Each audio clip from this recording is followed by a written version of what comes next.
Once upon a time, in the land of Nolantia, the value of knowledge was evident in every corner of the kingdom.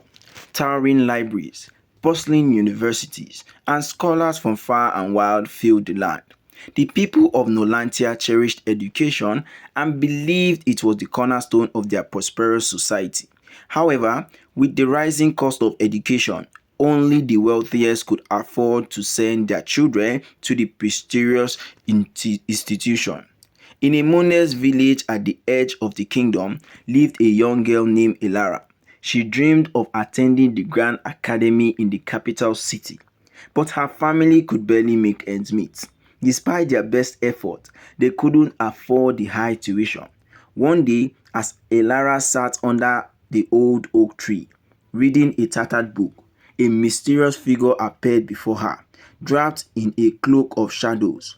The figure introduced himself as Ignatius, the spirit of ignorance. Why do you trouble yourself with books and dreams of an expensive education?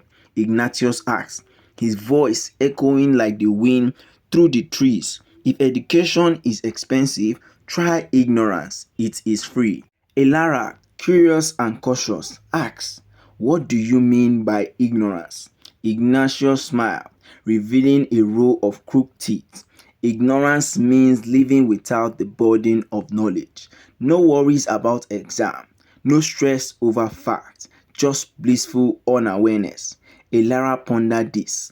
The idea of a life free from the struggles of learning was tempting, especially with her family's financial struggles. Ignatius offered her a choice: to accept a magical amulet that will shield her from the desire for knowledge, allowing her to live a carefree life, or to continue striving for an education against all odds. Desperate and weary, Erala took the amulet. Instantly, a strange sensation washed over her. The question that once filled her mind vanished. The world seemed simpler, and for a while, she felt a peculiar peace. Days turned into weeks, and Elara's ignorance spread like a shadow over the village. The once lively conversations about new discoveries and ideas dwindled. People no longer sought solutions to their problems, and as soon the village fell into despair. Meanwhile, Elara's brother Lucas noticed the changes and grew concerned. He set out on a journey to find a way to break the spell. After a long and arduous quest, Lucas encountered the wise sage, Solon, who resided atop the enlightened mountain.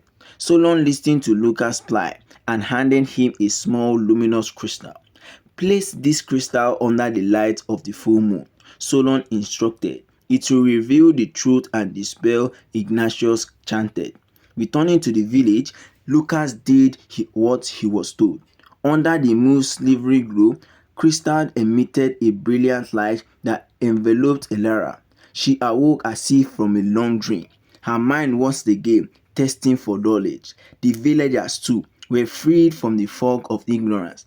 Elara realized the true cost of ignorance. While education was expensive, ignorance had nearly cost them their future. And she and the villagers resolved to find creative ways to make learning accessible to everyone, such as community schools and shared resources. In time, Nolantia thrived once more, with Elara becoming a beacon of hope and determination. She proved that while education might come at a price, the cost of ignorance was far greater. And so, the kingdom learned that investing in knowledge was the most valuable endeavor of all.